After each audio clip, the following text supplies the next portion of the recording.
Next speaker, I think everyone, again, knows and loves Mac, the Commsor team that they're building out in the market for us. Big fan of, obviously, community building, go-to-network, and the things that Mac are going to talk about. If you haven't already seen, there's some really cool stuff on the table. I'll let Mac talk about those, but I love the stuff. I love the dinner we're about to do tonight. It's going to be outrageous. So without further ado, Mac.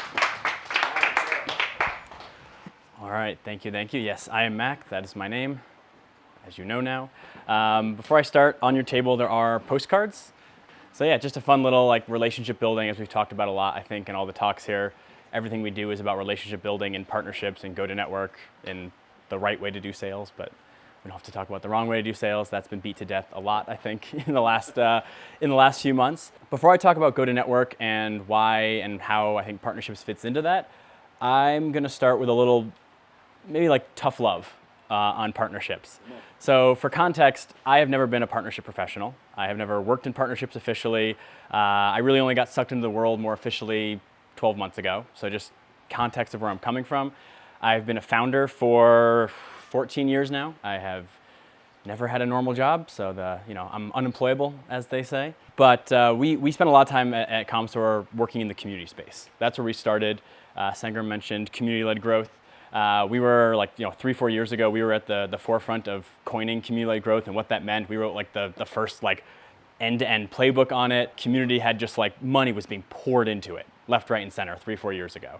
Companies were investing in it. It was the future, and VCs were pouring money into it. If you know our fundraising story, you know that VCs were really pouring money into community back then. But then we saw this thing play out where community almost consumed itself. And we used to say that the community industry felt a lot like community managers yelling at community managers about the importance of community. And when the market was hot, that was fine. You could debate what is community, what is not community. Community, we need a chief community officer, community manager should be paid more, yada, yada, yada. So companies poured money into it. But as we all know, community, like partnerships, is not a 1-quarter initiative. It's not a 2-quarter initiative. It's really a multi-year initiative to get it up where it's going. And then the economy shit itself. And companies went, well, all right, cool. This initiative we've been trying for 2 or 3 quarters. You promised us the moon, and it's a cost center. Goodbye. See ya.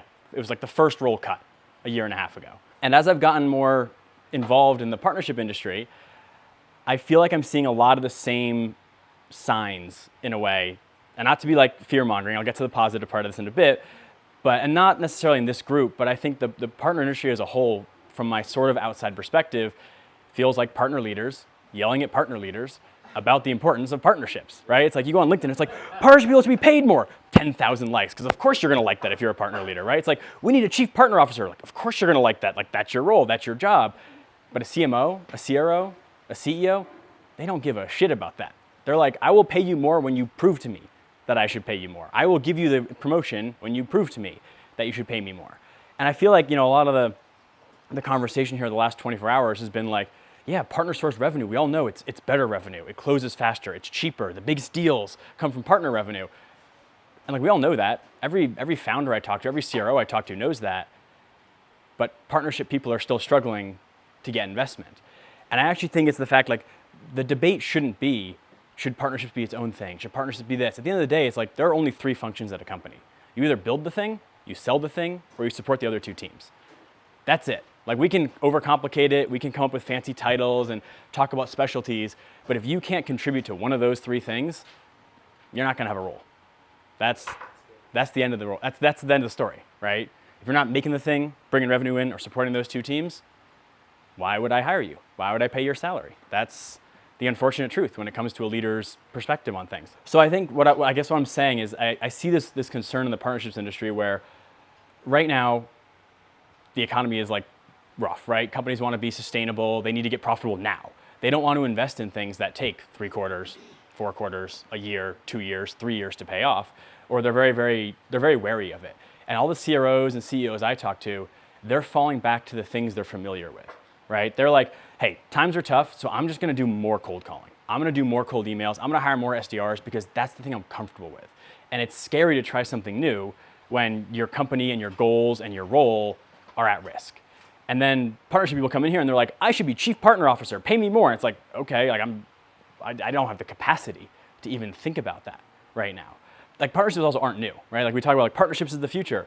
It's also the way that like pretty much every Fortune 500 company has gotten to be a Fortune 500 company. Like it's not new at all, right? Just like community isn't new. Maybe the labels, maybe some of the playbooks, maybe some of the details are new, but none of it is actually new. Like nothing actually in sales or marketing is ever new. There's a great guy, Todd Caponi, I think is his name, if you know him, talks about how like every time you see a thing on LinkedIn about like, here's this hot new thing, he's like, here's someone from 1912 who talked about that. Here's someone from 1842 who wrote about that. And you're like, oh shit, like I'm actually not that interesting or creative or new or thought-provoking as I thought I was. So I wanted to start with that as a sort of a context, once again, on perspective of where I'm coming from with my conversation here, that I actually think like the almost like incestuous nature of the partnership community, if you will, is actually the number one thing in my perspective that is hurting partnerships. It doesn't matter if you convince other partnership leaders. It doesn't matter if you convince people that it's the best thing since sliced bread. At the end of the day, you just have to do it. Shifting gears a bit, we talk about go-to-network at Commsor. And yes, we are guilty of playing the B2B game of coming up with another label that we all need and all need to listen to. At the end of the day, I don't care if you call it go-to-network or whatever. It's more of a principle. Once again, it's not new, right, at the end of the day. But from our perspective, when we talk about go-to-network, we talk about it as a counter to direct go-to-market. And I think partnerships is not direct go-to-market, right? Direct go-to-market is I'm going to advertise to you, I'm going to call you, I'm going to email you, I'm going to sell to you, so I'm going to contact you and try to sell to you. And that's what sales teams do, right? We all know, I'm sure everyone here has gotten the aggressive, gotten stuck in the sequences. We were getting like 13 cold calls and 27 emails in 2 weeks, and you're like, I'm not even the right buyer. Like, why are you contacting me, right? And we could spend the rest of the time talking about this, but it doesn't work the way it used to, right? It's like it's harder than ever. There's more outbound than ever. I can't remember the source, but there was something that was like 4 to 5x as many touch points now for direct outbound to get one deal in pipeline compared to 5 years ago, up to 1,400. So 1,400 calls, emails, ad touch points, LinkedIn DMs, et cetera, per deal that a direct sales team is getting into the pipeline. Like that, if you're not hearing that number and thinking, holy shit, that's insane and unsustainable, you should start thinking that.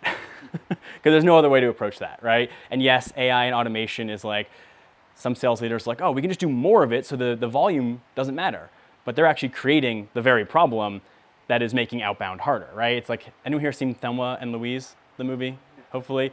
I always say sales and marketing right now feels like they're sitting in a car, they're hurtling towards a cliff, and they know they're hurtling towards a cliff, but they're still debating how to make the car go faster. And that's not really that productive. Yeah, that might work this quarter, that might work next quarter, you might hit your goals, but what about 3 quarters from now, 4 quarters from now? And that brings back this idea of go-to-network. So go-to-network is the idea that you have to build a network around your business that you can get to the market through. And that might sound like, you might be like, isn't that just partnerships, right? Like we're building a network of partners we can get to the market through. We think about it in a bit of a broader sense. Partnerships typically means company partnerships, right? I'm partnering with another company, a tech vendor, a solutions expert, whatever.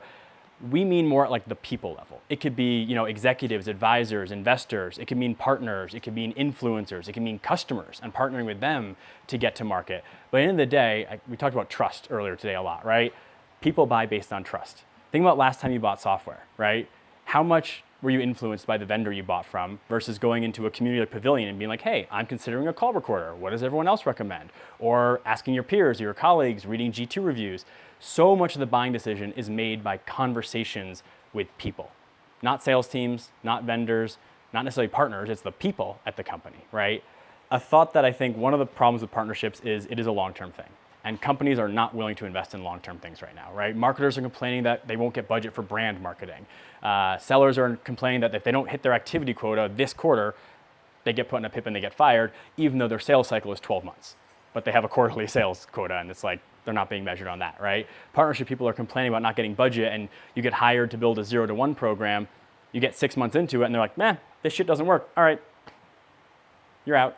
That's what happens right now.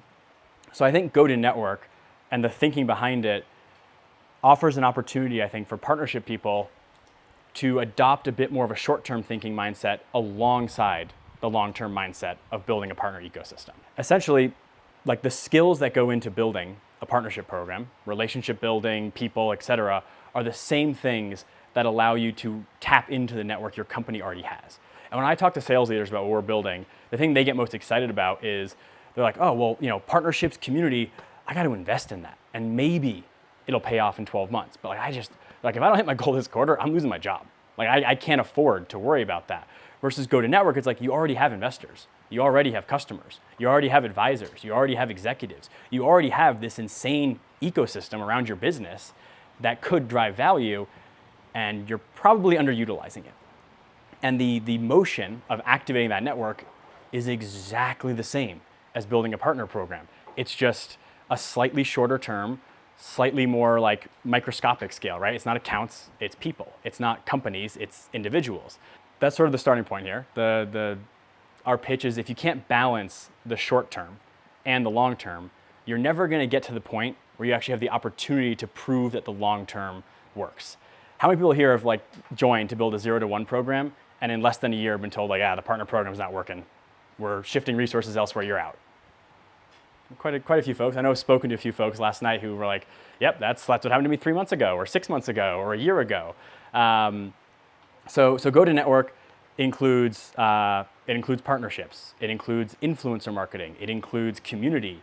It includes content and events. And yes, I'm already overwhelmed as a partnership person. This is more stuff for me to worry about. But at the end of the day, I think it's about choosing priorities. And once again, if you can't get to that long term, or if you can't prove the short term, the long term won't matter. Yeah, essentially it's like traditional partnerships is putting yourselves in too much of a box, right? I think does anybody here work at Crossbeam before I say something maybe? Okay. I think killing nearbound as a term in favor of ecosystem-led is a symptom of what's wrong with partnerships right now. What? That's 100%.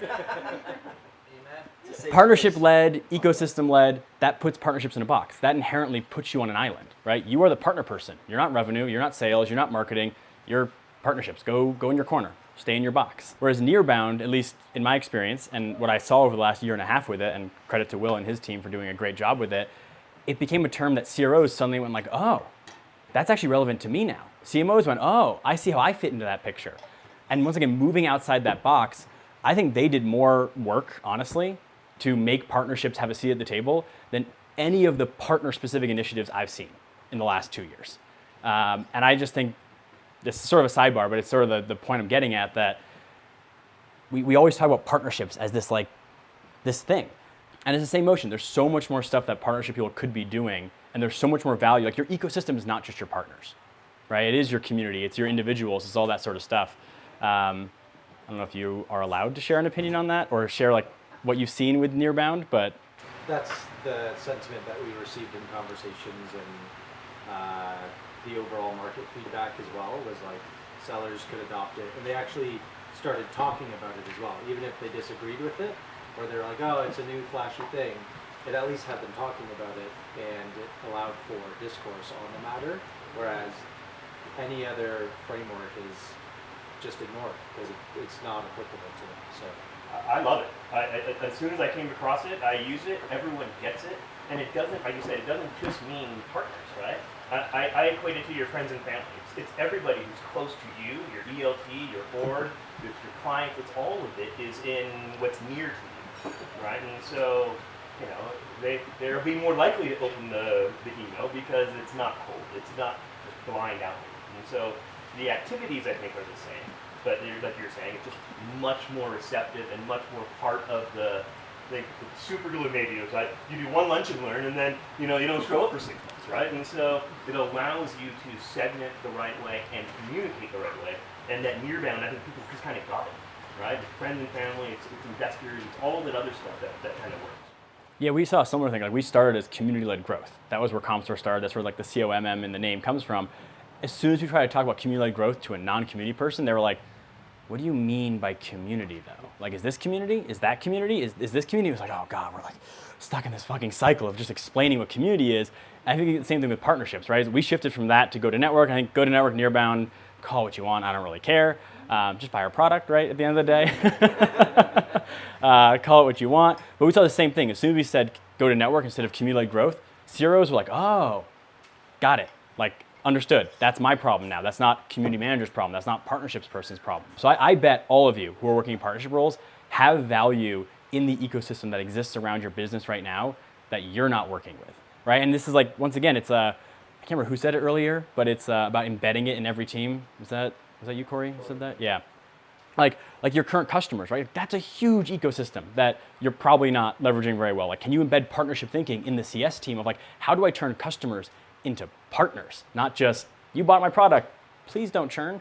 Right, I went from, I think with CS, it was, first wave was churn prevention. It was like, okay, we start with $100. Can we end the year with 95 instead of 90? Great success. Then it was NRR. We started with $100. Can we end with 105 with the same customers? Great. But now it's actually, can I turn those customers into a growth channel? Can they be partners? Can they drive revenue? Can I start with $100 of customers and get $100 more of customers because of them? That sort of thinking, that's partnerships. That's what you all are doing when it comes to relationship building, activating an ecosystem. But that's owned by the CS team, and they typically don't do a good job of it because they're also struggling with budget and they're getting laid off and they're dealing with, just trying to prevent people from leaving. I think the mindset shift there is making it's thinking, okay, my customers are my best salespeople known. Like, if they can get that term, it's like, okay, however, those are your people, those are your external evangelists that you're going, they're going to spread the word, right?